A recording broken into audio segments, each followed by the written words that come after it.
Welcome in, everyone, to another edition of the GSMC College Football Podcast, brought to you by the GSMC Sports Network. I'm your host, as always, Tommy Brzee. It is Tuesday, August 20th around here, and we have a great show for you today. We're going to start talking a little bit about NIL. There have been a lot of people yelling from the rooftops about how bad NIL is. Well, I don't feel that way at all, so I want to break that down in the first segment. Then we'll get into lingering questions around the top teams. We did the top 4 yesterday. We'll finish out the top 10 today. Then we'll get into some of the questions around Texas, and the biggest one for me is their ability to close out those really close games. They struggled to do it last year, and definitely something that can come back to bite them this upcoming year. Then we'll get into fall camp intel. A ton of quarterbacks have been named the starter at their university. And then for a top 10 Tuesday, I'm going to do the 10 things that I love the most about college football. As we're about to get into the season, I feel like it's a good time to break that down for you guys. But before we jump in, I do want to remind you all we get tons of questions and comments throughout the show, and the best way for you all to get your question on the screen, we can have a fun back and forth here, is to use that little $sign at the bottom of the chat. It has a super chat feature that you can leave any question, any comment that you'd like, and you can get it on the screen for the show. You can also use the GSMCpodcast.net page if that's a little bit easier for you, but sometimes it's just a little bit easier to go down to the bottom of the chat, find that $sign, and leave a little question or something. This is a great way for you all to get a little bit more interactive in the show, which is obviously what I want around here, and definitely helps us out as well, obviously. So definitely use that if you'd like to, but let's go ahead and jump in, and let's talk about NIL, and this has been a big topic of conversation, especially recently, with a couple of the big-time commitments that have happened around the country, and it's created a very, very interesting conversation, because really since NIL has been introduced, there's been a lot of people kind of bemoaning it, a lot of people, worried about what the future holds for this thing, and worried that everyone's just worrying about how much money that they can make, not, where's the best situation for me, where would I thrive the most, where would I do the best, and that's a real concern. I'm not here to tell you that those worries do not exist, because they absolutely do. But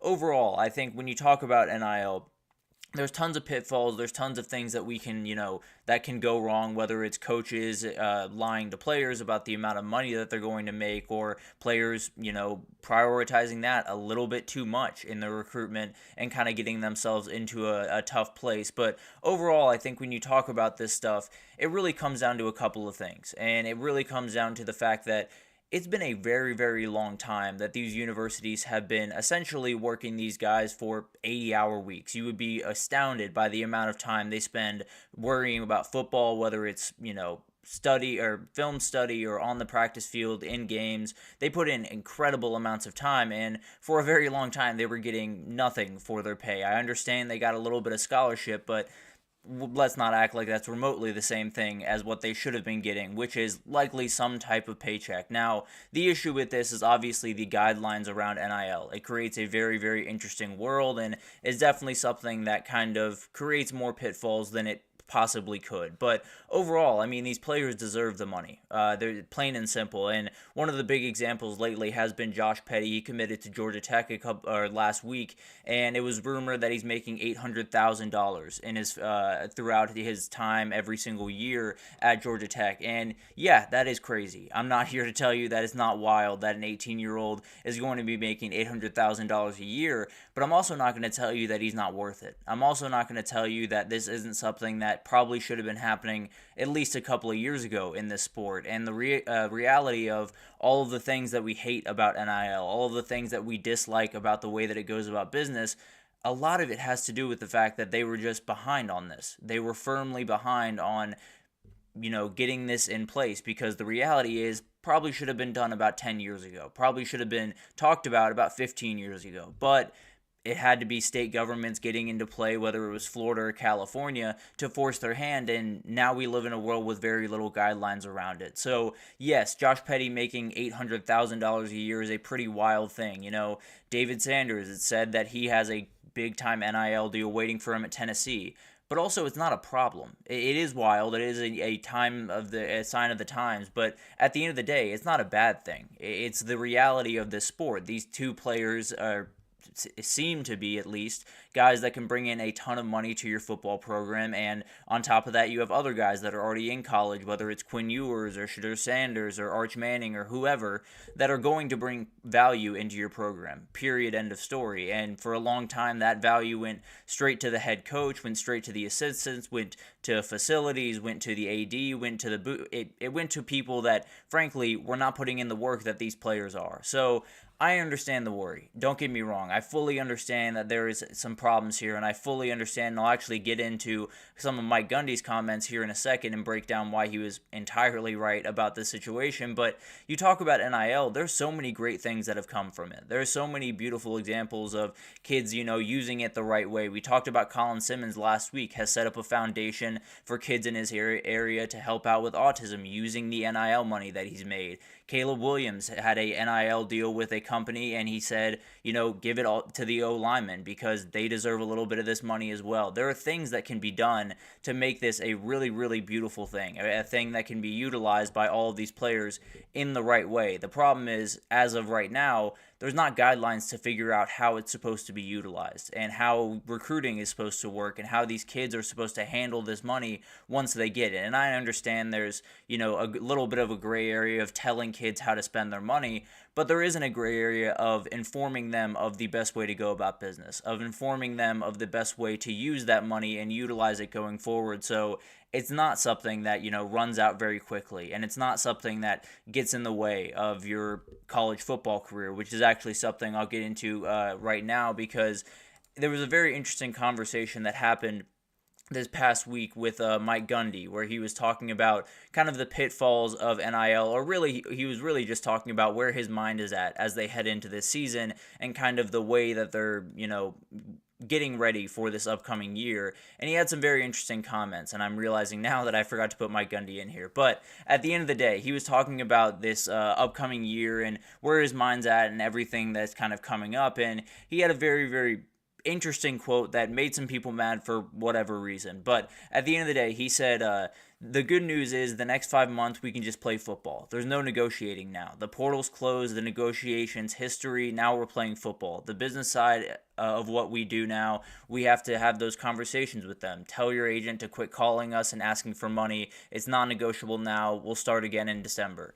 That's the right sentiment. Period. End of story. Because we talk about NIL, and I understand kids have to be focused on it, and they have to worry about it as they head in, because the reality is football is one of those sports that it could end in a day, and you never have that moment back. So I understand, focusing on that and that being a part of your recruitment, and I will never be someone that gets mad at the kid for weighing that pretty heavily when they're going into recruitment. But at the same time, your value is made on the football field. That's where you get the most of your NIL money, is playing really good football. And you can't do that if you're worrying about how much money you're going to make in September or how much money you're going to make in October.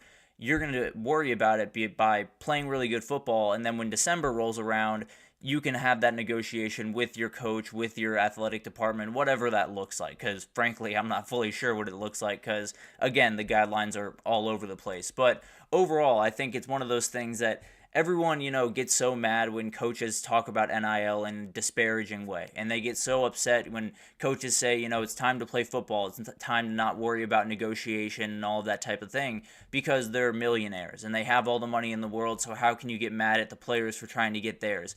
And I get that. I understand that that's an argument. But the reality is, Mike Gundy is doing what's best for the players. What's best for the players is them focusing on football. What's best for the players is making sure that their ducks are in a row for this season, because if they're not, that NIL money's not coming through, because you're not going to be a good enough player for any business, any company to really look at you that way. So that's the big thing here, where there is a time and place for NIL. There is a time when you are, as a recruit, to get in with the coaches and have that conversation. No doubt about that. There is a good time to do that. And before the season is when to do that. But when you lace up those cleats and when you get on that field, it's time to go play football. And frankly, it lends yourself to making more NIL money in the long run. Because if you play really good football, you're going to get NIL money. It's the same thing that's happened with Carson Beck, with Quinn Ewers, with a number of elite athletes in this sport.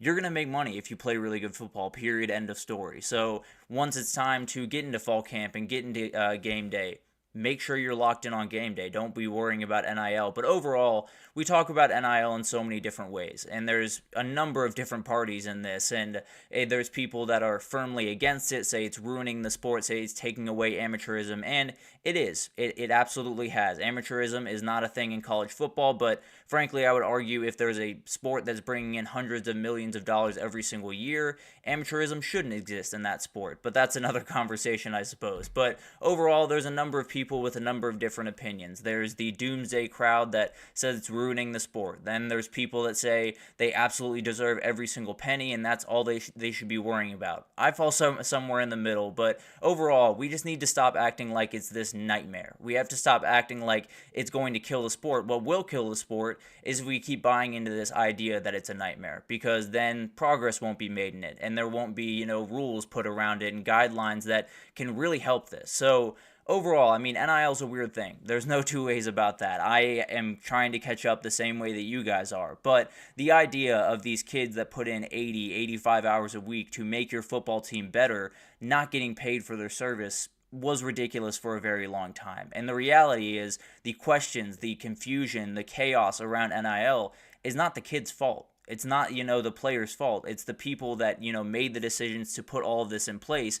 It's their fault for not getting it in place earlier. So I understand that some players are going to get paid out. Some players are going to commit to a team because of the NIL money they make. And yes, that has a number of pitfalls that they could get trapped up in. But at the end of the day, it's not like NIL is the disaster that everyone is making it out to be. It's not like those kids shouldn't be worrying about that money to a certain extent, because football can end in a hurry. So overall, I think we talk about NIL in so many different ways. There are a lot of people that are very disparaging of it, and I understand there are worries around it, and the system around it, frankly, right now is a mess. But I think if we figure out the system, if we figure out guidelines that make sense, if we prepare these kids for how to handle this money, and if we don't put them in situations where they can utilize it in the wrong way, this could be a really, really beautiful thing, a thing that could help these kids launch themselves into the NFL with a little bit more comfort than waiting for that NFL check to go through to feel good about their finances. So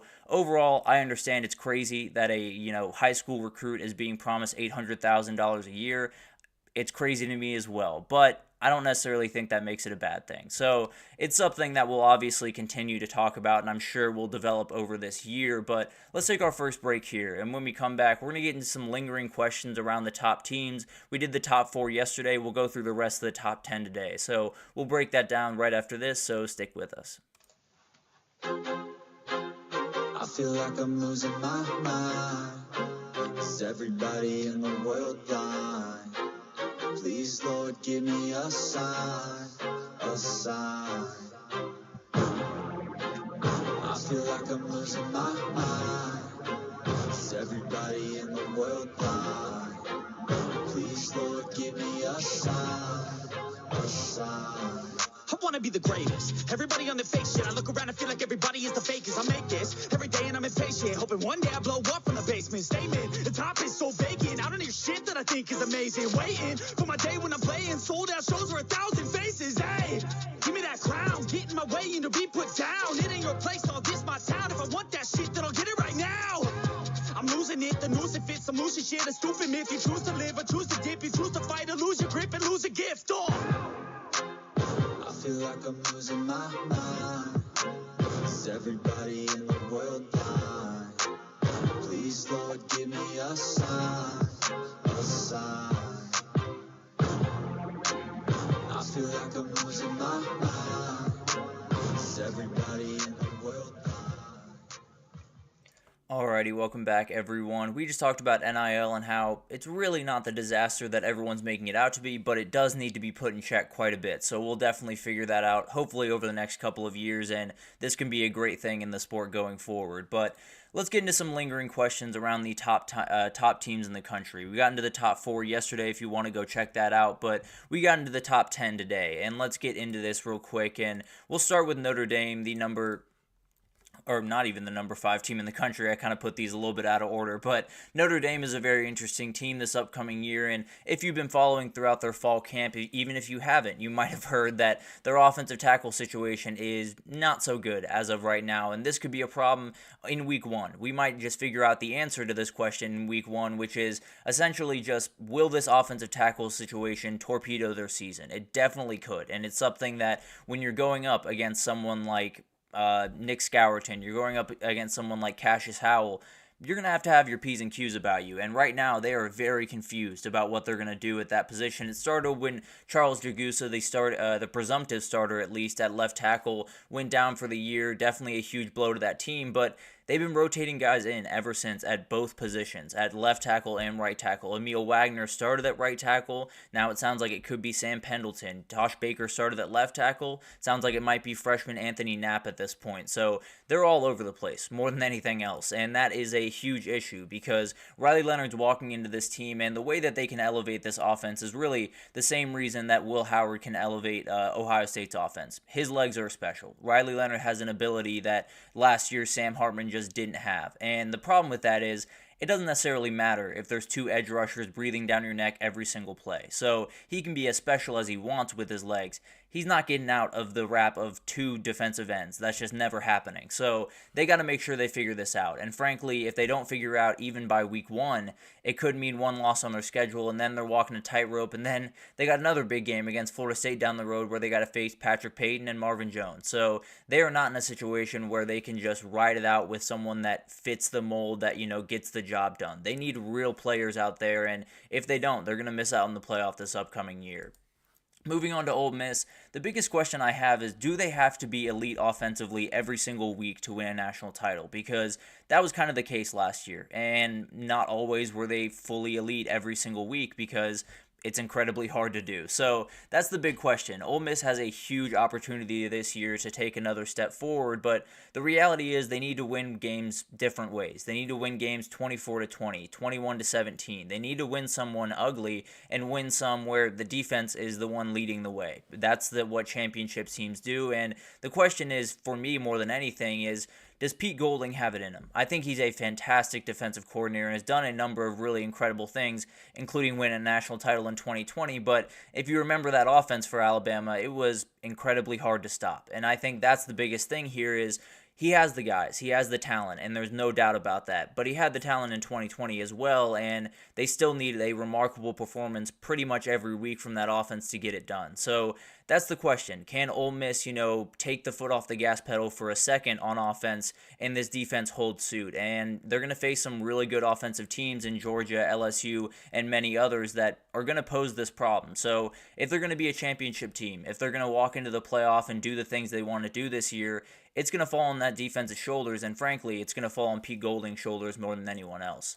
Moving on to Alabama, the outside players is the question that I have, and mainly the wide receivers. The corners I'm a little bit worried about as well, no doubt about that, but I think when you talk about this team, they're going to be able to run the ball. There's no 2 questions about that. I think Justice Haynes, Jamarian Miller, obviously Jalen Milroe, they're going to be able to run the ball. I don't doubt that for 1 second. The thing is, you can't just run the ball. That's not going to be able to get it done, and frankly, last year, it barely got the job done because they were so special down the field. Are they going to be that same team? Because you lost your 2 biggest targets from a year ago in Isaiah Bond and Jermaine Burton. But it sounds like Jeremy Bernard, the transfer from Washington, is going to be the leader in that room. You also have Ryan Williams, Caleb Odom, that are freshmen that are going to play. Kendrick Law, Kobe Prentice, and Emmanuel Henderson all fill out that room. So tons of ability. There's no doubt about that. But not a ton of production, and that's kind of the question here. Obviously, Jeremy Bernard is the leading receiver of this group, and he didn't necessarily light the scoreboard on fire when he was at Washington, so it's definitely something to watch. They have to develop a little bit better on that wide receiver position if they're going to be a dangerous team outside of the run. Now, they can get plenty done with the run game this upcoming year, I think, but at the end of the day, you need guys on the outside that are going to make plays if you're going to want to compete in the SEC. So definitely something to watch there. And then at corner, you got Zabian Brown, a freshman on one side. You have Domani Jackson, the transfer from USC on the other. The depth pieces tend to be a little bit younger, so this is far from where they want that position to be. And overall, I think Bama has the ability to win those big games. They have the ability to get guys out on the edge, and they have tons of talent at that wide receiver and even at that cornerback position. Just not a lot of production, not a lot of proven guys. And the question is, will losing Isaiah Bond to Texas come back to bite you, where you need that play at the end of the day? You need someone to come up big, and Isaiah Bond came up big against Auburn and in the SEC title against Georgia. Do they have that this year? As of right now, I'm not sure that they do, but Jeremy Bernard could absolutely develop into that person, or maybe Kendrick Law does, who knows. But moving on to Penn State here, do they have enough weapons? Kind of the same conversation of Alabama, and it has the same position that I'm worried about, the wide receivers. This one might be a little bit more dire than Alabama, though. The question is, I think they have enough weapons. I really like the top three guys that they have. When you talk about the two running backs and Tyler Warren, the tight end, I think they're going to be really, really good. Those three guys, no doubt about it. The question is, that can't be enough, right? Andy Kotelnicki obviously funnels a lot of his offense through his tight end. So having a really good tight end room like they have is super important and definitely will be a big-time thing for them this year. But you need difference makers on the outside. There's no way you can go about this season and get to the playoff and possibly win a Big Ten title or even get there if you don't have guys on the outside that are going to make big-time plays. But I think they have some that can take a step forward. I think Caden Saunders needs to take a big-time step forward and just be more sure-handed. Be the guy that they can go to on a third down and make sure that he's going to make a catch. I think Trey Harris is the guy that is likely going to be your wide receiver one. He's the one that's kind of separating himself the most, and we'll actually talk about him a little bit later. Julian Fleming is the big question here because he transferred in from Ohio State, and as of right now, I don't even know if he's going to start this upcoming year. Liam Clifford seems to be the wide receiver 2 and right above him, so definitely going to be a big-time question. It sounds like Julian Fleming is taking on a little bit more of a leadership role, but at the end of the day, they brought him in there to catch passes, so definitely going to be a really interesting thing. So overall, none of these guys really jump off the page right now. I think Harrison Wallace is a really talented player and could develop into a really good number one option, but as of right now, I still have big-time questions, and if they don't figure it out pretty quickly, then it's going to be a big-time problem that keeps them out of where they want to be yet again this upcoming year. Over to Michigan, the question is this O-line really just reloading? Are they really the team that, they were a year ago? They lost the top 6 guys on the offensive line, not just the starting 5, but the guy that they, slotted in there at guard, tackle, wherever they kind of needed him. And that's going to be a big-time question mark. Now, they have guys that have played games. They have Miles Hinton is the big-time guy returning. He started different games, spots started here and there. Josh Preby transferred over from, I believe, Northwestern, if I'm not mistaken. Greg Crippen has been elevated on the roster up to that starting role. Giovanni Hadi is a very talented player that absolutely is going to make some plays, but mostly played on special teams in the past. So the question is, are they above doubt? Have they gotten beyond the point where if it's Michigan's O-line, I feel good about them? And frankly, they probably have. They have been absolutely ridiculous for a number of years now, and especially with Sharon Moore and everyone else that works with that O-line on that staff, I have a hard time thinking there's not at least going to be a top 15, top 20 unit in the country. Now, that could be the difference between what they had last year and a 9-3 season this year, because as you remember, that was kind of the calling card. When they needed 3 yards, they were going to get 3 yards because that offensive line was going to push you off the ball. If they push them off the ball 1 yard this year, that could be the difference between a couple of wins. So the question, I think they are reloading. I think they are at a point where they're just kind of reloading the clip, getting back to work at that offensive line position. But even if they take a little bit of a step back, it could lead to 3 losses against some really good teams throughout the year, and then you're finding yourself on the outside looking into the playoffs. So they could be reloading, and it could, frankly, not matter at the end of the day. So that'll definitely be something that'll be really interesting to watch. And then the biggest question is, does Florida State still have that hangover from the disappointment of 2023? Because this is a real thing. There are a lot of teams that have had, things not go their way at the end of one season. They show up the next season, they just don't really look like themselves. They don't look like they're, have as much energy. They don't have as much, want, I suppose, going into that game, and that's a big-time question. They kick off in about 4 days and a couple hours here, and they got to get ready pretty soon, and they're probably getting on a plane here pretty soon to go over to Ireland, but I think this is one of those things that it is a big-time question, and I'm definitely asking that question as well, but I think it's a little bit overblown, mostly because you still have Patrick Payton in that room. You still have Shaheem Brown in that room. You still have Azariah Thomas in that room. You still have a number of guys that lived through that. You still have a number of guys that watch Alabama's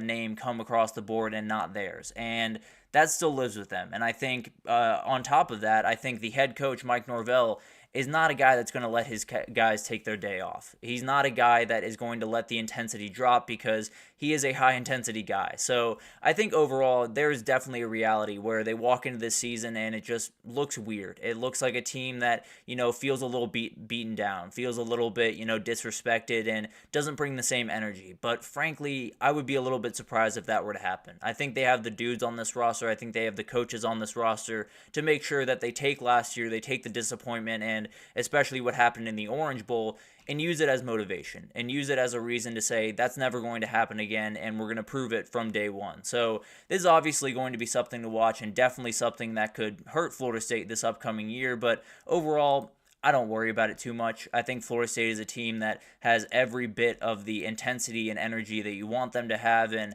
I doubt that any disappointment from last year is going to leak over into this one, but it definitely could. Definitely a big-time question for them, and we'll continue doing these lingering questions probably at least throughout tomorrow, and then we'll see where we stand from there. But let's take our second break here, and when we come back, we're going to talk a little bit about Texas. They had a little bit of a problem putting away teams a year ago, and especially in those one-score games. Are they going to be able to do that this year, or is it going to come back to bite them? Are they going to go the opposite direction? So definitely something to break down, and we'll do it right after this, so stick with us. Looking for your daily fix of sports talk without having to pay for it? GSMC Sports Network is available on YouTube. Just search GSMC Sports Network. Get your fix of daily sports talk shows on YouTube, absolutely free. NFL, college football, NBA, MLB, MMA, UFC, fantasy football, and so much more. GSMC Sports Network has shows running all day long, with new sports shows starting every 2 hours. Just like on your favorite cable sports channel, except GSMC Sports Network is absolutely free. Just search GSMC Sports Network on YouTube to catch one of your new favorite shows, like the GSMC College Football Podcast, Chip Shot Football Podcast, Hoops and Heels Women's Sports Podcast, GSMC Basketball Podcast, and so many more. Check it out for yourself. GSMC Sports Network, now available on YouTube absolutely free. Search GSMC Sports Network on YouTube right now. Alrighty, welcome back everyone. We just gave some of the lingering questions around the top 10 teams in the country. Definitely some big time ones that could really impact these teams even in week one, and we'll figure that out pretty soon here. But let's get into Texas and let's talk about those one-score games that they had a year ago, because they could really come back to bite them this year, and some of those games should not have been one-score games. So let's go ahead and jump into this and let's talk about it here for a second, because Texas is a team that's heading into this year with as much hype as pretty much anyone in the country. They last year they went to the playoff, won 12 games for the first time since 2009, walking into the SEC as the second favorite team to win it. So much hype is going into this season for Steve Sarkisian and the Texas Longhorns.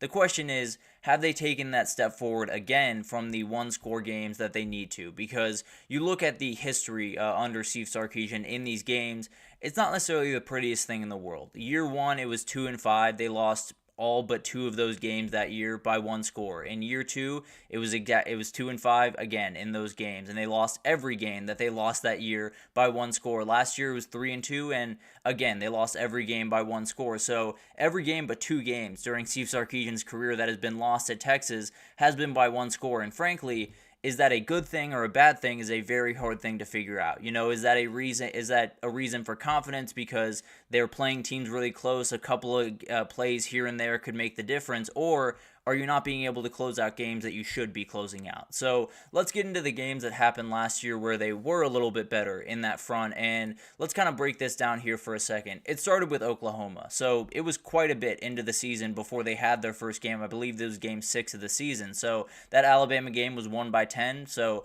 This is the first one-score game that they had, and frankly, this one's relatively simple. What went wrong? Red zone efficiency was a big-time problem. They got stopped on the goal line. Quinn Ewers threw a pick at the 2-yard line. A number of problems in the red area that they needed to fix, and frankly, that's going to be another thing to watch for this team, and will likely impact this question a lot. Can they be better in the red zone? If they can, then likely a lot of these one-score games wouldn't have happened a year ago, and they'd be on, rolling into this year. So this is one you just got to finish those drives. You got to make sure that you can get in the end zone, and if you don't, then stuff like that's going to happen. Nick Anderson's going to make a catch with about 15 seconds left in the game and bury you. So definitely something to watch, and that one's a little bit more simple than the rest of them. Houston was another one. This was the one that Quinn Ewers went down in. So he went down somewhere in the third quarter. I think he got hurt a little bit earlier in the game. They tried to keep it going and couldn't, so Malik Murphy took over and led them to a win. And it was really close. They were up 21-0 in this game. Houston came all the way back. They barely won this game. And frankly, if you're watching, there was a spot that was questionable, and I'll leave it at that for the time being. But at the end of the day, Texas did get out with a win, and you can chalk this up to Quinn Ewers getting hurt. You can chalk this up to a number of things, but in reality, Steve Sarkisian took his foot off the gas pedal. They were up 21-0. They were absolutely rolling through this defense, and then he started running the ball way too much. He started, just trying to run clock and keep their lead, and while there is a time and place to do that, no doubt about that, you got to make sure you're in a rhythm. And that's kind of the big-time moniker throughout this entire thing is keeping your foot on the gas pedal is a problem for Texas, and if they can fix that problem this upcoming year, this can be one of the best, if not the best offense in the country. But if they're going to continue taking their foot off the gas pedal, then some of these teams are going to beat them, plain and simple. Over to Kansas State. This was the game, I believe, right after that Houston game, and it was Malik Murphy starting. So this one was a little bit different as well, but again, they were up by quite a bit in this game and let Kansas State back into it for the same exact reason that it happened at Houston. There is a thing about this team where they roll out in the first 15 plays. That scripted drive is absolutely beautiful because Steve Sarkisian's one of the best in the business at pulling that off, but right after that, you got to make sure you keep that rhythm. You got to make sure you keep the ball in Quinn Ewers' hands, or in this scenario, in Malik Murphy's hands, and allow this team to do what they do. So that's the big-time question. They escaped in overtime because of the defense making some big-time plays down the stretch, but definitely it was a big-time question mark and one that could have totally changed their season last year. TCU was a very weird one. That was one where Quinn Ewers threw a pick early in the game. Jordan Whittington went back and got a fumble for them. It was absolutely ridiculous. But at the end of the day, they were up 26-6 in this game. They ended up winning 29-26. So that can't happen. It was the exact same thing as the last two games we talked about now. They won all of these games. So hard for me to really get mad at them. But at the end of the day, these shouldn't have been one-score games. These should have been games they won by 14 or 21, kept rolling on with their season and didn't have to worry about them. They ended up having to worry about them. That's definitely something to watch. And then the Washington game is probably the most straightforward, if I'm being totally honest, and it was really just Michael Penix was on another planet. They did make their mistakes, no doubt about it, but Michael Penix did not miss a spot that entire game, and frankly, you would be hard-pressed to find a defense that was going to stop him that day. So this is one, it came down to the wire. You definitely had some missed opportunities, but overall, there were very few teams that were beating Michael Penix in Washington that day. So that one's a little bit less of a worry than the rest of them, but overall, it comes back to one thing. You have to be able to say, we're up 21-0, we're moving the ball, and yes, you don't want to, push the ball down the field and be super aggressive and throw picks and get yourself into precarious situations, but you also don't want to lose that rhythm. You also don't want to just sit down and say, well, let's just run the ball the next couple of drives, run some time off the clock, because then some teams get some momentum. They get some energy on that sideline, and that's the last thing you want to give an SEC team as they head into this year. So overall, for me, it's keep the ball in Quinn Ewers' hands this year. You already have a running back problem, which is definitely something to watch throughout this year. I don't think it's quite as big of a problem as some people are making it out to be, but that's another conversation. I think at the end of the day, this is a third-year starter. This is a guy that came back for a reason. This is a guy that understands your offense as well as anyone in that building but Steve Sarkisian. Keep the ball in his hands. Say that, we know that you're going to make all of the right decisions, and if you make a bad one, the defense will pick you up. So I think it's one of those things that, obviously, when you're up 21 points, you're going to change the way you go about business. You're going to, run the ball a little bit more. You're going to run the clock a little bit more. but you shouldn't lose the rhythm of the offense. You shouldn't lose the play calling rhythm where you're just running the ball, 4 times in a row, going 3 and out and moving on to the next drive. You should, sprinkle in some different things. Use a lot of the RPOs. Use a lot of the screen passes that Steve Sarkisian loves so much, and have that rhythm in the offense while still being up 21, because then you can get up 28 and you can get up 35, and that's the big time thing here where you're walking into a conference that is not going to give you any inches. If you let them back in the game, they're going to stomp on your neck and win it. I promise you that. You're not going to walk into Fayetteville and let them come back from 20 points down and them not win the game. You're not going to walk into Kyle Field, allow them to get some momentum, and them not win the game. I can promise you that. Now, you could probably do it at TCU. You could probably do it at some of these other places, but once you get into those big-time environments, once those fans get involved, you're going to have a big-time problem on your hands. So that's the reality of this season. It comes down to Steve Sarkisian and him saying, I understand we're up 21 right now, but we're not going to stop throwing the ball. And you don't have to be very aggressive. You don't have to push the ball downfield like a madman, but you do have to keep the rhythm. You do have to keep the ball in Quinn Ewers' hands, your best player's hands, and make sure that this continues to roll. So that's the reality. The best offenses in the country and the best offenses throughout the last 10 years, they're not about, always being passing, always pushing the ball downfield, always doing that, but they also don't stop. The car doesn't change speeds, it shifts gears, and it continues to fly. That's the goal of this offense, is to not take your foot off the gas pedal, to make sure that you continue moving, you just shift gears a little bit, and you continue with that rhythm that you have in this offense. So there's a number of different things that are going to come into play this year in the SEC, and those atmospheres are going to be a huge part of that. So if Texas is up 21-0 on Texas A&M, let's say, I don't necessarily think that's going to happen, but let's just say that that's the case, and then in 2 drives later, Texas A&M is down by 7. That crowd is fully back into the game, and that is not something that Texas wants to deal with. So overall, Steve Sarkisian just got to be more aggressive. He's got to be the guy that goes out there and says, I trust my quarterback, I trust my players to make all of the plays that I need him to make, even when we're up 14, even when we're up 21, and even when there is an ability for that team to come back, you got to make sure you keep your foot on their neck. So overall, this is the big thing for Texas. They have the ability to win all of these games. There's not a team in the country that Texas can't get on the field with and beat on any given Saturday.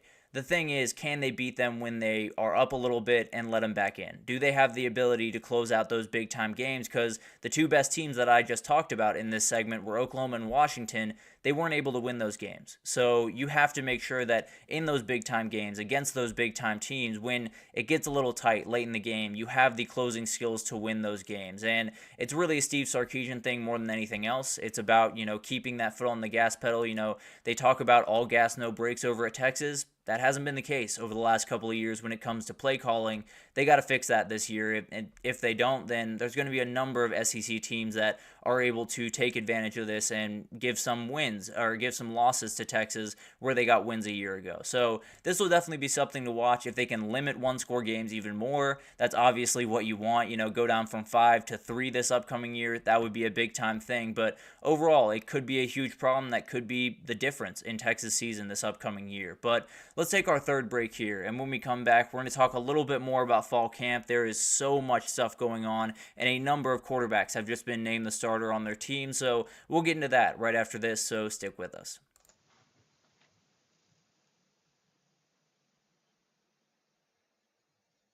For the best and latest podcasts available anywhere, go to the podcast app on your cell phone and type in GSMC to access free content-rich podcasts on health and wellness, book reviews, sports, entertainment, relationships, social media, movies, technology, finance, and even weird news. Subscribe and download the GSMC Podcast Network's family of shows, available everywhere podcasts are found.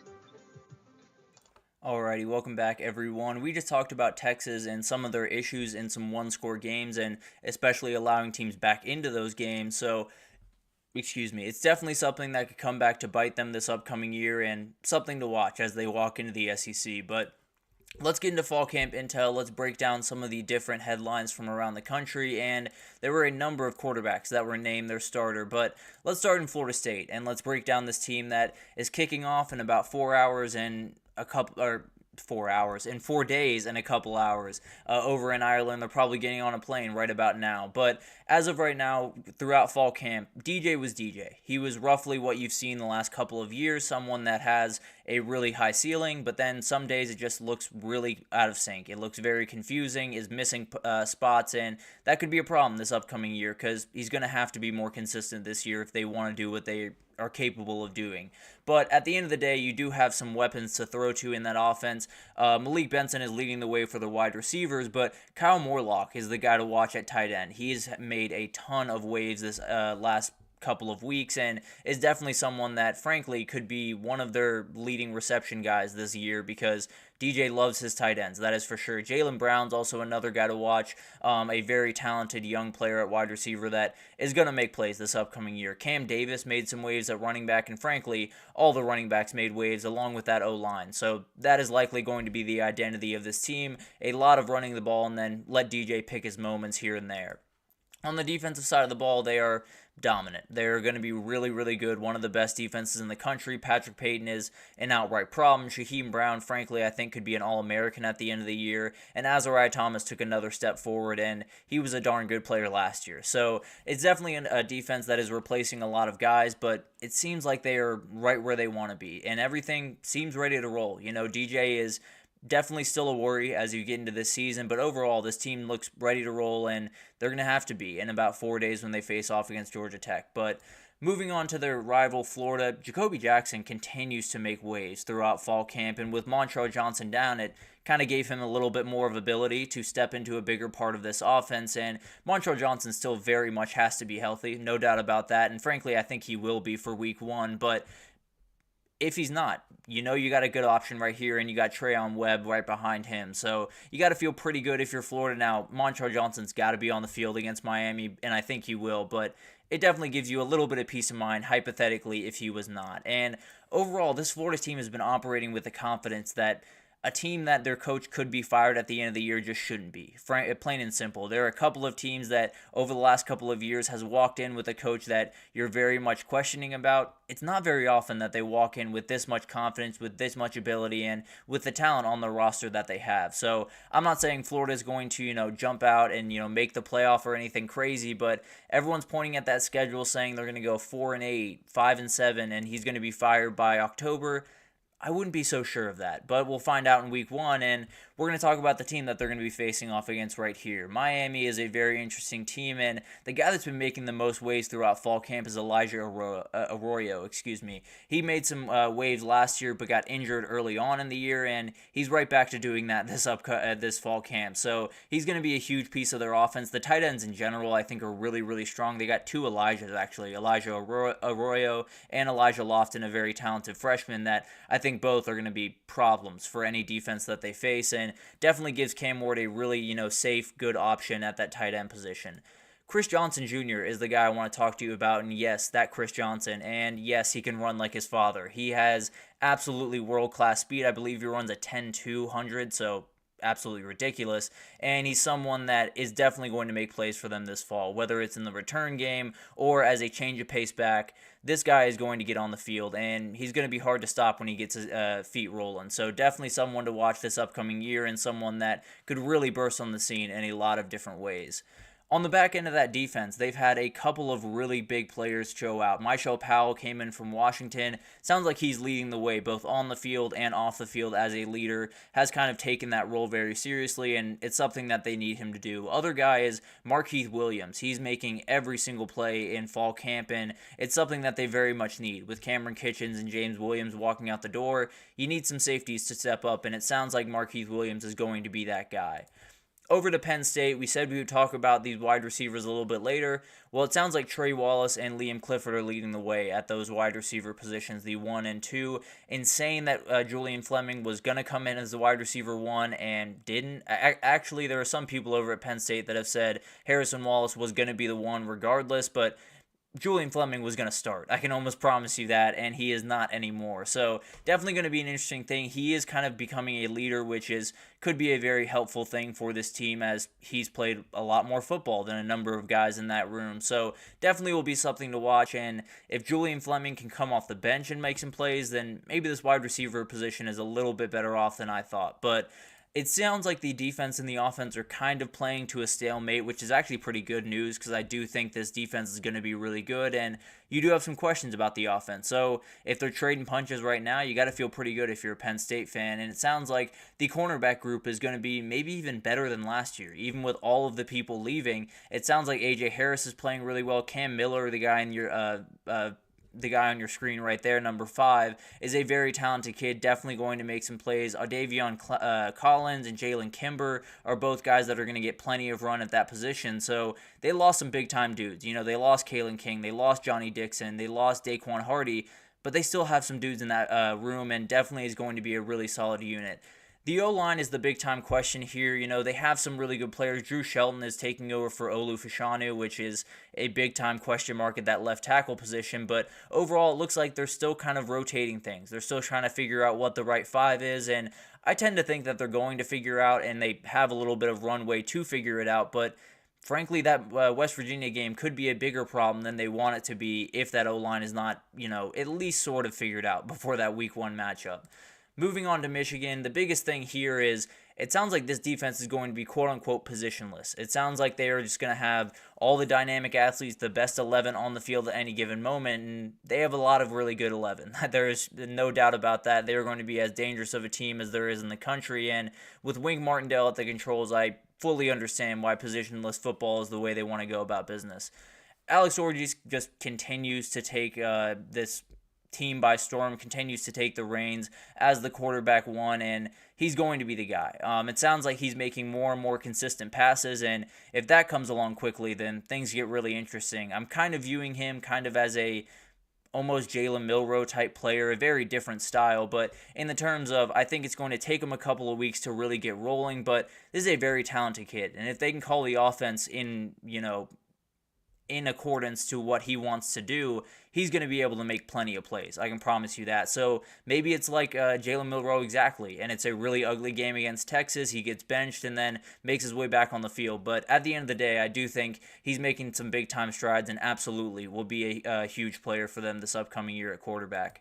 And then moving on to wide receiver, they need young guys to step up. It sounds like Channing Goodwin is one of the guys to watch there. He's a very talented freshman wide receiver, and they got 2 of them. Amarian Stewart is another guy to watch there, but overall, I think both those guys are likely going to get on the field because they probably got to get on the field. If they are that talented and if they can really go with the ball in their hands, then you're going to have to make sure that they're on the field, and Alex Orji has a number of other targets to go to, and definitely something to watch in that front. But moving on to Oklahoma, I definitely had some questions about this defensive line as we got into the year. It sounds like they feel pretty good about it. It sounds like the front line with Dominic Williams and Dejon Terry is doing exactly what you want them to do. It sounds like Jaden Jackson and David Stone, the freshman coming in, are going to play a piece in this D-line, so it's not going to be the most elite group in the country, but it seems to be coming along the way that they want to, and with the linebackers that they have behind them, they can make a couple of mistakes at that interior defensive line and still be more than fine on the back end. But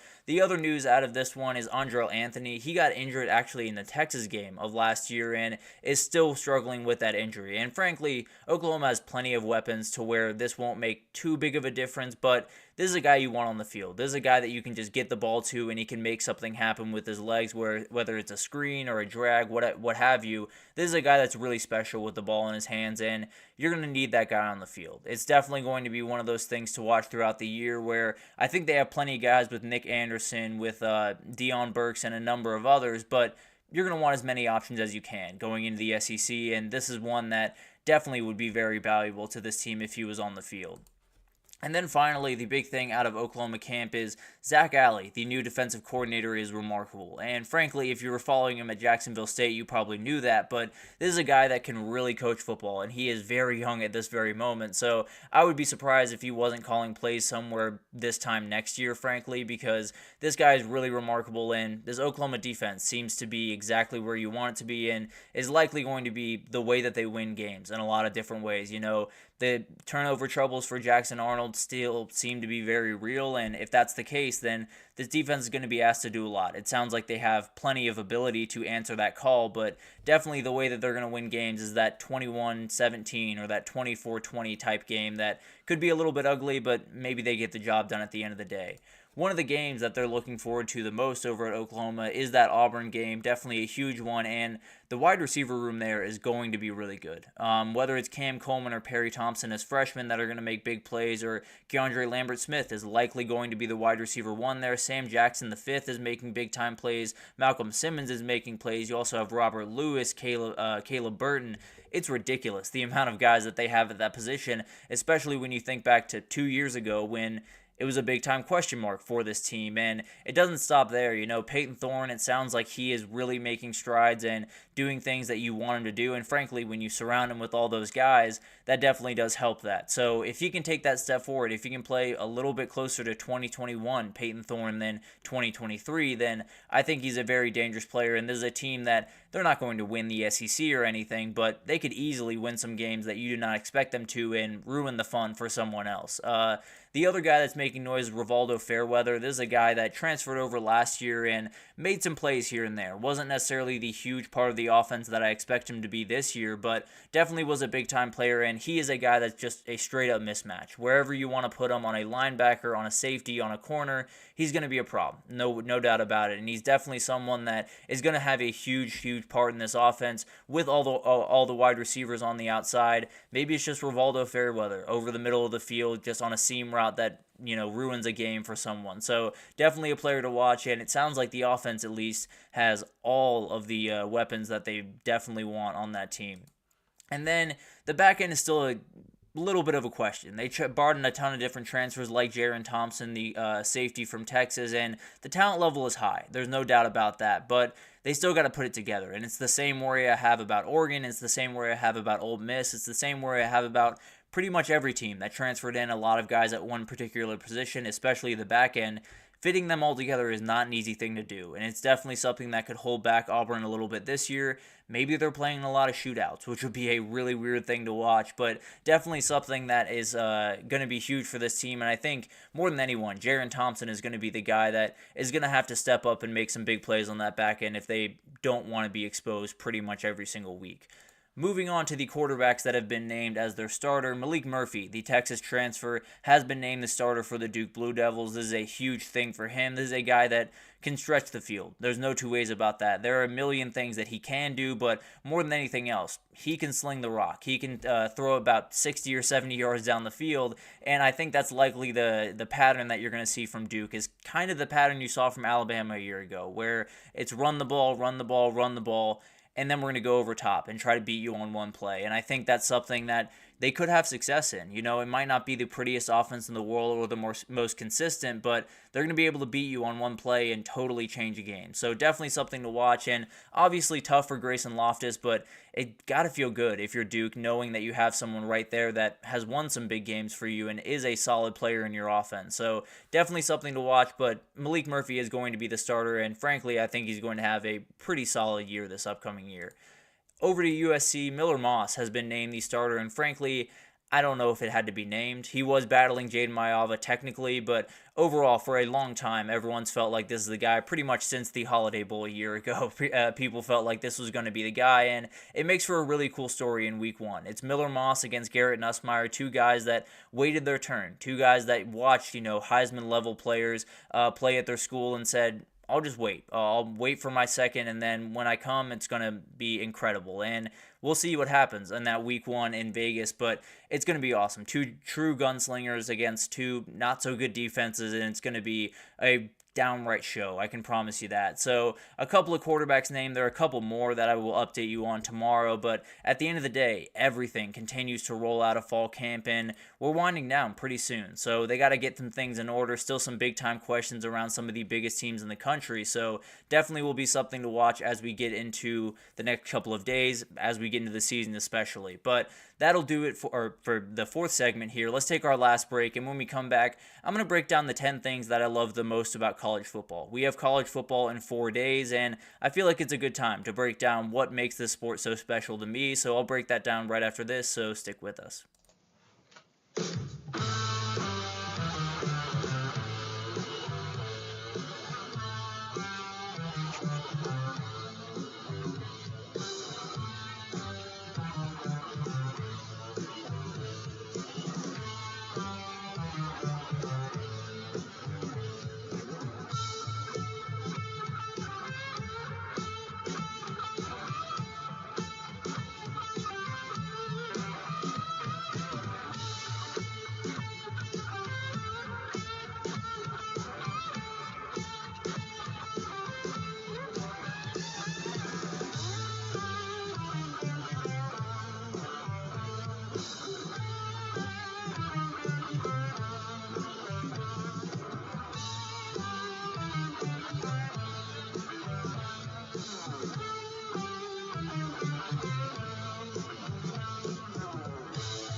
Alrighty, welcome back everyone. We just broke down some of the different news out of fall camp. A couple of quarterbacks were named their starters, and there's a couple more that we'll break down tomorrow, but definitely some big time things coming out of that.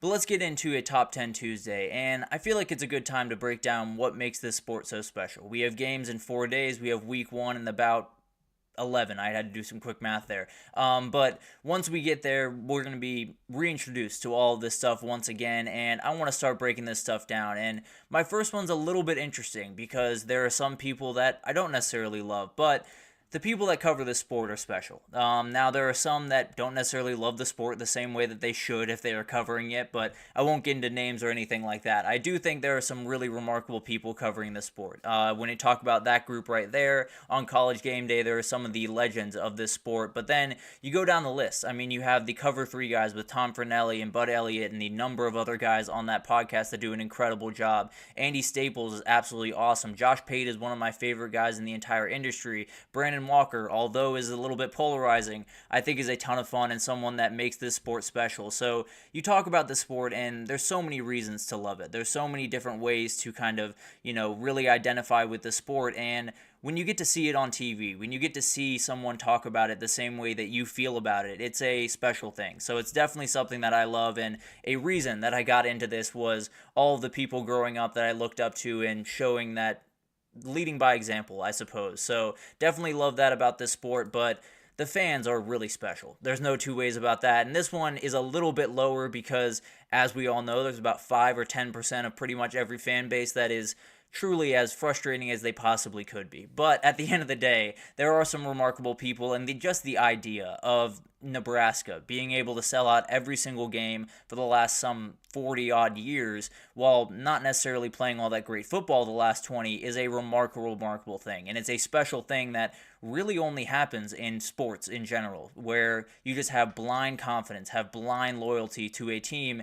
It's a really cool thing, and it's always awesome to watch all those fans come together, and that's my number 8, the connection that you have with all these other fans. You see that sea of red right there. All of those people are best friends for 4 hours. A Martian could drop down into the middle of Neyland Stadium. As long as he gets out of that spaceship wearing the right shade of orange, he's going to be friends with 110,000 people for the next 4 hours, and they're going to be cheering on the Vols. Then, afterward, they might have some questions. But at the end of the day, it's going to be a remarkable thing. And when you're walking down the street in a random city, I went to the University of Georgia, so I'm walking down the street in a random city, and I'm wearing a Georgia shirt, and someone yells, "Go Dogs," to me, and I yell it back. That's a really cool thing, and something that really makes college sports and college football especially a little bit more special. The upsets, obviously. There's no doubt about it that the upsets are one of the special parts of this sport. And when you talk about App State walking into Kyle Field a year ago and getting a big-time win, even games like Tennessee over Bama in 2022 where they had lost 16 years in a row, they finally got on the winning side. And although it wasn't the crazy upset like App State over Texas A&M, it was still a big-time moment for that program, and it was still an upset. So definitely one of those things where you have a number of ones throughout the history. App State is actually the poster child for upsets throughout college football history, but at the end of the day, it's one of the most special things in the sport. It's one of those things where you can walk in and those guys are bigger, faster, stronger, but on that Saturday, you play better football. So definitely a really special thing about the sport. And then moving on to number 6, the stories that, surround the sport are just absolutely awesome. Whether it's, a player, growing up a fan of the team and being able to be the starting quarterback like Stetson Bennett and lead them to 2 national titles.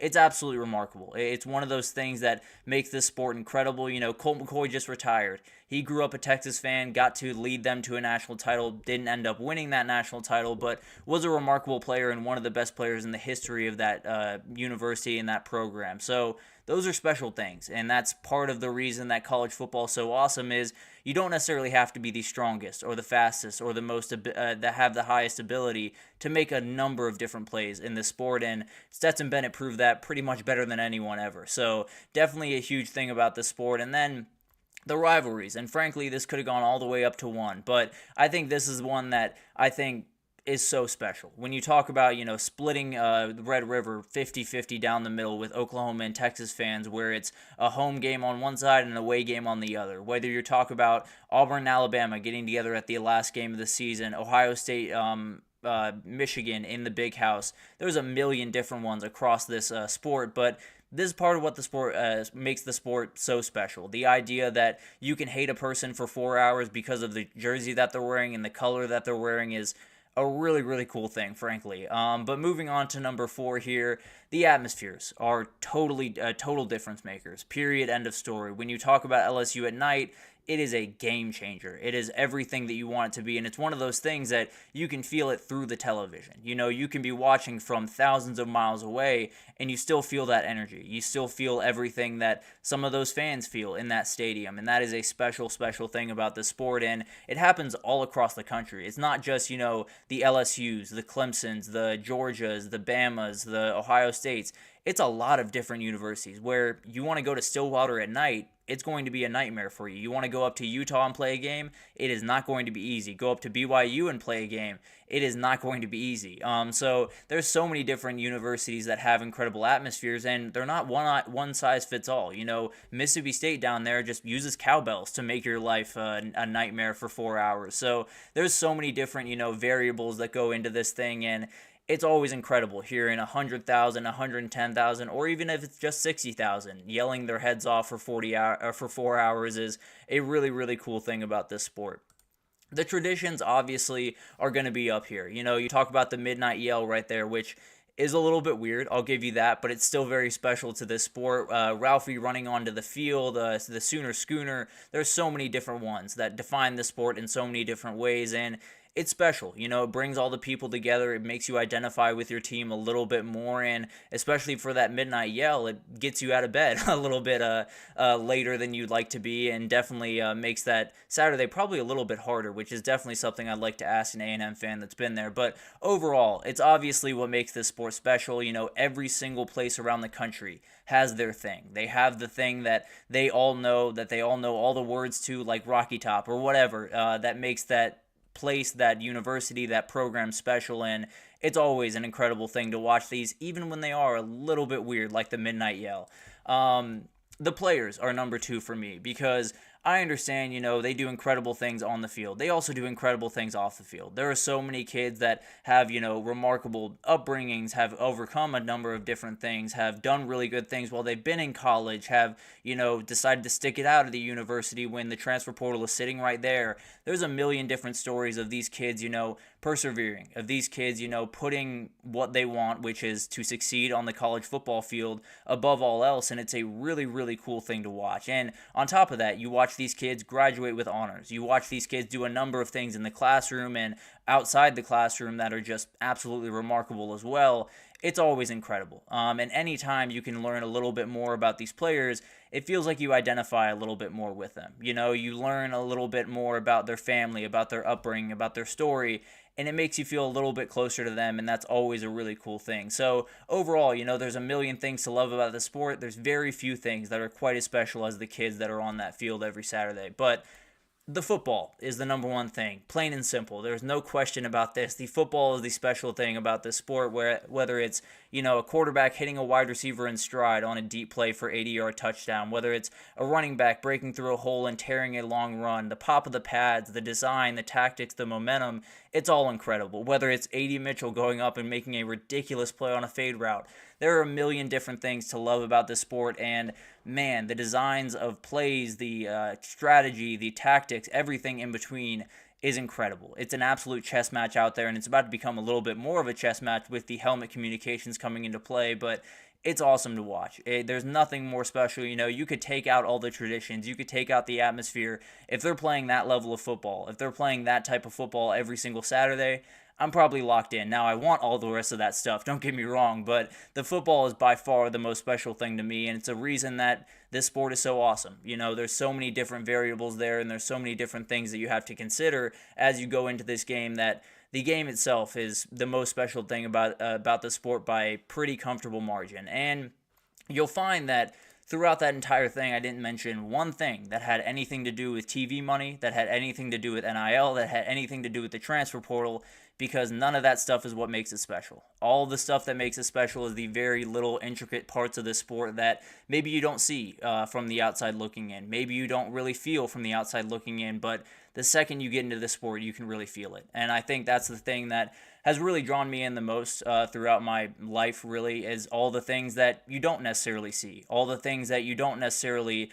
are able to pick out of a crowd, aren't tangible, is what makes this sport all the better. So we can worry about all of the politics. We can worry about all of the money moving around. We can worry about TV media deals, but that's not even remotely what makes this sport special. At least to me, maybe there's someone out there that really loves that ESPN media deal, and that's what they love about the sport, but I can't imagine that's the case. So definitely a huge thing, and when you talk about the sport, there are probably 100 different things I could go down before I get even remotely close to the idea of money. But that's a side point, definitely a rant I can do at some point throughout the next little bit, but that'll do it for this edition of the GSMC College Football Podcast, brought to you by the GSMC Sports Network. Your support means a lot to us, so please remember to subscribe to the show, leave a positive review. It does make a huge difference for us. Also, follow us on Facebook, Twitter, TikTok, Instagram, all of the social pages for all the content and updates you could possibly need. We have really incredible people doing awesome work across every single sport you could want. So anything in the world of sports, come on over to GSMC, and we have you totally covered. But thank you once again for listening, and I will see you guys tomorrow. Mm-hmm. Mm-hmm. Mm-hmm.